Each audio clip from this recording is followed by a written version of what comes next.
Hey, what is going on guys, RvzStealth here, and in today's video, I've taken a look at a bunch of low elo Ekko players gameplays, and from that, I've compiled a list of the 10 biggest mistakes that I saw low elo Ekko players make. If you guys have any questions about the video or just Ekko in general, best way to reach me is by stopping by my stream over on Twitch. I'm super interactive with my chat over there, so if you do want to check it out, there will be a link down in the description below.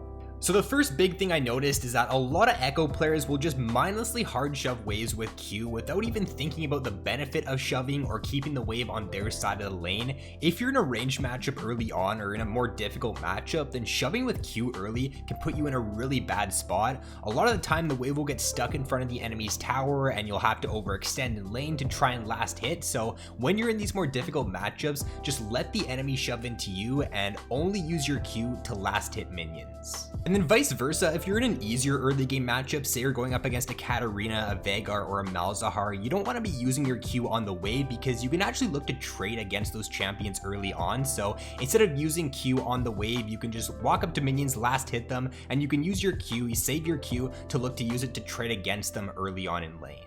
Now, if the wave does end up getting in a bad spot for you early on in lane, if it's stuck in front of the enemy's tower, then a really good thing to remember is that if the wave has the same number of minions on both sides, but it's on the enemy side of the lane, the wave will end up pushing towards you if you don't use your Q on it and you only last hit minions. So if you're trying to set up a solo kill or you just want the wave to bounce back to your side lane, it's important that you don't use your Q on the wave and only last hit so it does bounce back.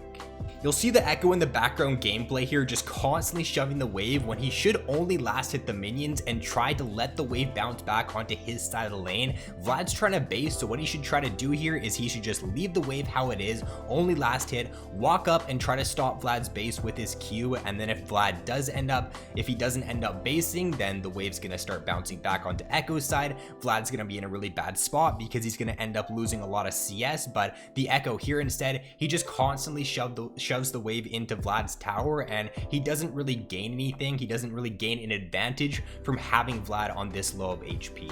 So for number 2, it's that most Ekko players play too aggressively early on in lane in more difficult matchups and they end up getting chunked out of lane and they end up missing a lot of XP and gold early on. So what you want to do if you're in a more difficult matchup with Ekko, just accept the fact you're going to have to miss a couple CS early on. You're not going to get perfect CS with Ekko if you're in a more difficult range matchup. So it's much more worth it for you to sit back, farm with Q, than for you to walk up to a minion, try to auto it, get chunked to half HP and base, and then you end up having to lose like a wave or maybe even more than a wave when you could have just lost 1 or 2 CS.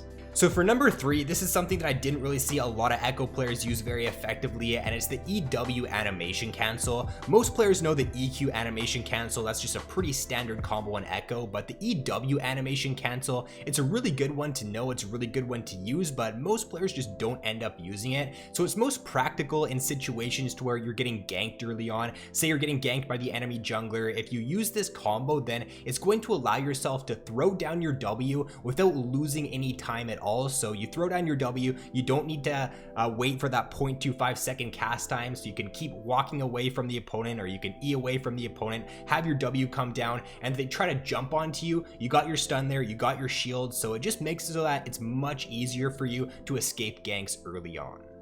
For number 4 is that most Ekko players do not utilize the lane river walls to escape early ganks or to look for picks later on in the game. So say for example you're playing on blue side as Ekko and you're shoved up to the enemy's tower playing more so towards top. If the enemy jungler ganks you from bot side and they've blocked off your escape route to your tower, you can just dip into river, go over to this wall here, just use your E over the wall, and you're gonna be able to escape the gank pretty much every single time. So if you don't know these wall hops, definitely go into practice tool, practice them, make sure you can do them every single time because there's going to be a ton of instances to where they will come in handy and they will save you, and especially later on in the game as well. If you can sit in this side river bush here and say you have vision in the enemy's jungle, if you can just wait until they come into the choke point there, you can use your W over the wall, you can E over, and you can find yourself getting a lot of picks and just a lot of kills by using these wall hops later on in the game. For number 5, it's that I don't see a lot of Ekko players just use their W in lane to help them walk up and safely secure CS. The most practical time you can look to use this in lane is that if you've got the wave on your side of the lane, you got it in a really nice spot, and you don't want to be queuing the wave to push it back onto the enemy side. You can use your W to allow yourself to just get the shield, walk up, auto the CS. I'll use this often if I don't want to shove the wave, but I want to like secure a cannon or something. I'll use my W and then I'll like E in for the cannon, or just walk up and get the cannon so that I get the shield from W. And oftentimes when you use your W as well, the enemy is gonna like back off. They think that you're getting a gank maybe, or they think that you're going to engage on them, so they're gonna back off a little bit, and this will just allow you to very easily secure a lot more CS early on in lane. Number 6 is that I didn't see a lot of Ekko players really utilize their dive potential once they do hit level 6. Look for roam opportunities bot lane, try to dive the enemy bot lane if they're sitting under tower. So especially once you do have the ability to one hit the back wave with Ekko Q, you have insanely good shove and roam. So once it hits that point in the game, you should always be looking around the map, look bot lane, look top lane, see if there's a dive opportunity, and don't be afraid to make dive plays with Ekko. If you know where the enemy mid laner is on the map, if you know he's mid, if you know where the enemy jungler is, and there's like no risk of you getting collapsed on when you go for this dive play, then look to make it. Like, dive plays are super simple on Ekko. You got your W stun and shield, you got your ultimate that you can zap back to if you end up taking a couple tower shots. So it's just super easy to do on Ekko, and I don't see enough players utilizing this strength that the champion has. Number 7 is that once you hit the mid to late game, I didn't see enough Ekko players like actively looking to sweep around objectives, sweep vision around objectives before they spawn, and just look for picks with your W. It's so key when you're playing Ekko to just get to objectives early and just sit in a bush, like sweep a bush, sit in the bush, and wait for the enemies to walk into the choke. When they walk into the choke, if you have vision on them, you just throw your W down, you get like a 3 or 4 man stun, and that can just single-handedly win you games on the pick. So if you can get used to doing this on Ekko, arrive to objectives early, have your sweeper out, make sure you're sweeping vision, and if the enemies have to face check into you, if they have to walk into a choke, then punish that every single time by getting some nice W stuns off.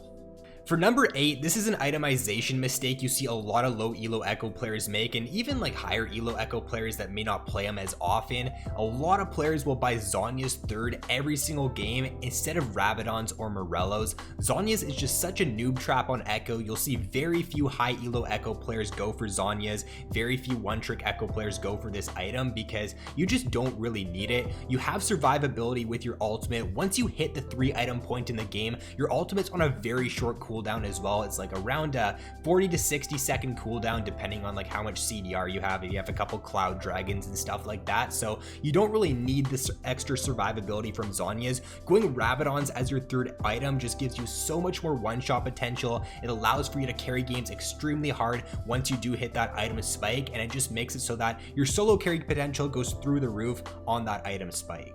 So third item on Ekko should almost always be Rabadon's or Morello's. Like Morello's if the enemy team does have a Soraka, a Darius, like if they have a ton of healing on their team, I would say that Morello's third is fine, but most games you should be looking to go Rabadon's as your third item. Now that's not to say that you shouldn't pick up an early Seeker's arm guard though. What I'll do in a lot of my games, if I'm up against a 80 jungler, 80 mid laner, or if they just have a full 80 composition, I think going for an early Seeker's arm guard is fine, but completing that Seeker's into Zhonya's is just something that you rarely see Ekko players, or you rarely see really good Ekko players do.